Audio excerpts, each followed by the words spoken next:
Halo Sobat Indak, jumpa lagi di podcast Indago yang dipersembahkan oleh Balai Industri Kreatif Digital dan Kemasan Disperindak Provinsi Jawa Tengah. Nah Sobat Indak, gimana nih kabarnya? Semoga selalu dalam keadaan sehat dan bahagia ya. Nah kali ini, di episode ini kita akan membahas tentang bagaimana sih prosedur pengajuan bantuan belanja hibah dan juga bantuan sosial. Jangan sampai di skip, kita langsung tanyakan ke narasumber yang udah hadir bersama kita, Bapak Noval Nixmamara, ST, MSI. Selamat siang Bapak. Selamat siang Mbak Sasa. Ya, gimana nih Pak kabarnya nih Pak? Alhamdulillah sehat Ya. Mbak. Ya. Mungkin bisa perkenalan diri dulu nih buat Sobat Indak supaya lebih kenal nih Pak ya. Karena kalau nggak kenal maka nggak sayang nih Pak ya. Siap. Oke. Baik, Sobat Indak, perkenalkan nama saya Noval Nixmamara. Saya bertugas di bidang industri agro, di mana di bidang industri agro itu salah satu tugas pokok fungsinya adalah di pengembangan sarana dan prasarana. Di mana di dalam pengembangan sarana dan prasarana itu ada banyak sekali fasilitasi. Salah satunya adalah fasilitasi terkait dengan hibah bantuan alat maupun hibah sosial. Nah ini yang mau kita bahas nih ya Pak ya. Ya. Nah mungkin gambaran umum dulu nih buat Sobat Indak, bantuan hibah itu seperti apa gitu Pak? Baik.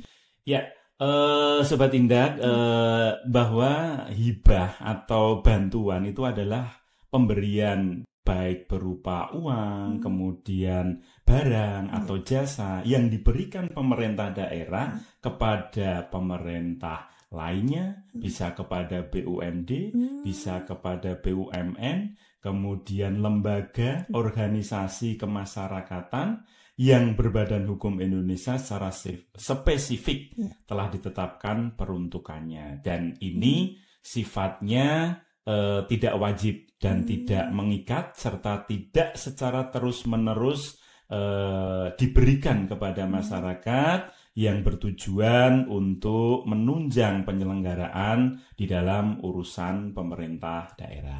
Gitu ya Pak ya. Ya, sedangkan kalau untuk tadi kita bicara hibah barang dan uang, bisa hibah pemerintah. Kemudian bedanya dengan hibah bantuan sosial, itu pemberian bantuan itu bisa berupa uang dan barang juga, namun itu diberikan pemerintah kepada individu, keluarga, kelompok atau masyarakat yang sifatnya juga sama, tidak secara terus-menerus dan selektif, dan ini digunakan untuk dalam rangka melindungi dari kemungkinan terjadinya resiko sosial dan atau untuk pemberdayaan ekonomi masyarakat. Jadi kemarin seperti waktu kita menghadapi COVID-19, itu masyarakat itu butuh bantuan, itu kita gunakan model bantuan sosial ini dalam rangka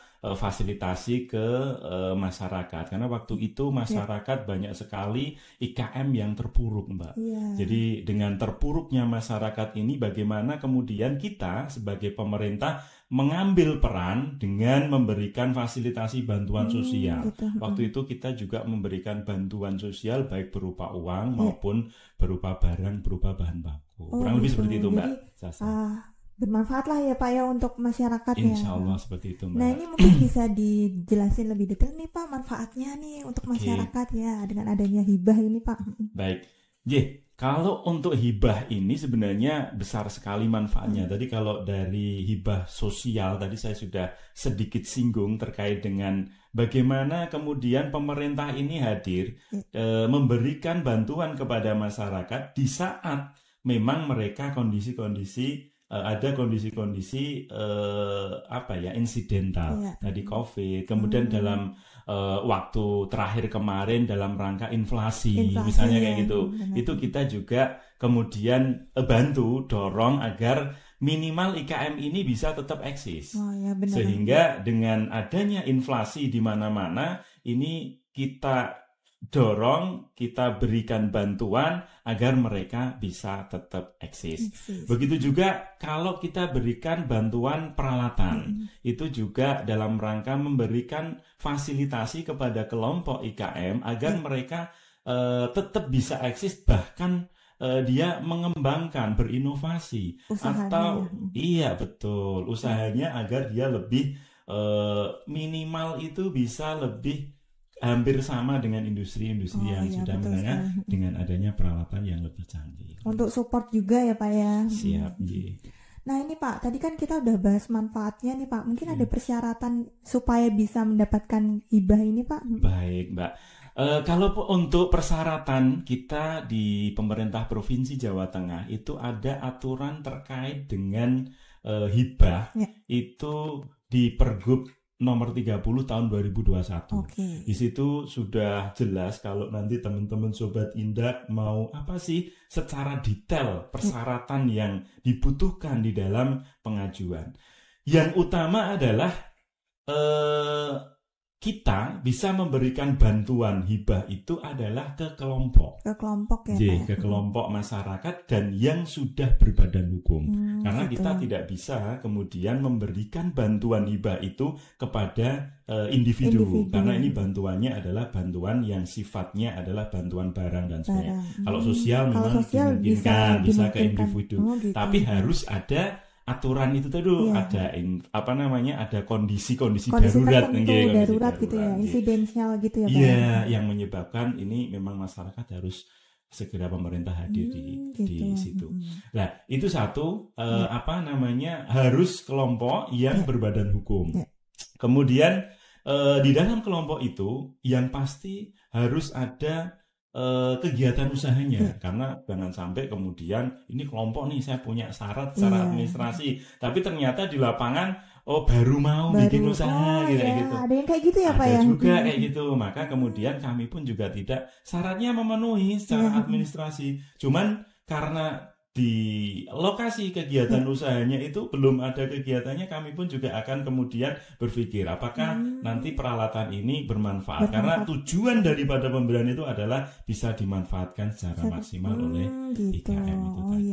Benar sekali. Kemudian untuk syarat-syarat lainnya normatif dengan pengajuan proposal yang isinya kurang lebih adalah maksud tujuan, kemudian juga ada rekomendasi dari Dinas Perindustrian. Kemudian di proposal itu juga diketahui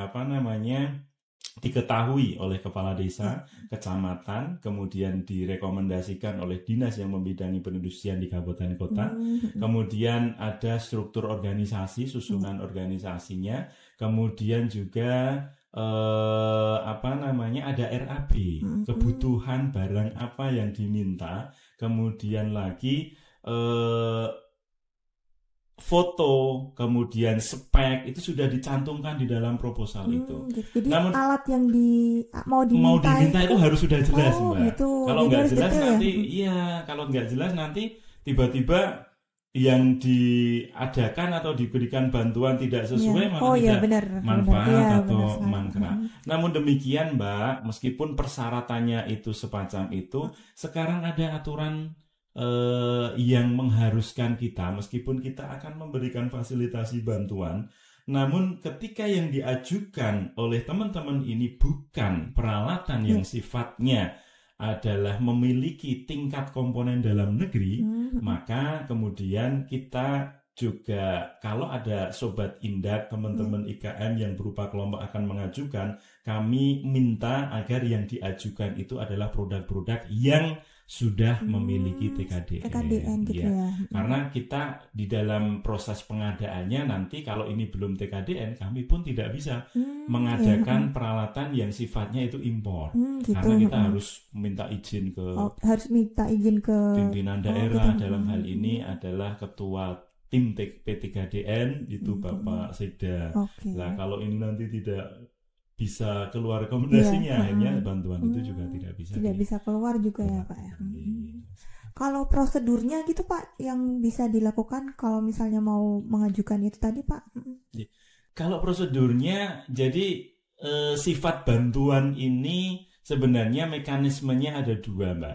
Satu adalah inisiatif diri IKM atau kelompok ini. Jadi tadi yang saya jelaskan itu berupa inisiatif itu dia menyusun proposal, kemudian lengkap seperti persyaratan yang tadi saya sampaikan, kemudian mengajukan kepada kita, kemudian setelah diajukan nanti akan dilakukan verifikasi, baik verifikasi administrasi maupun verifikasi ke lapangan gitu. Baru nanti memang itu sudah sesuai, maka kemudian kita akan masukkan di daftar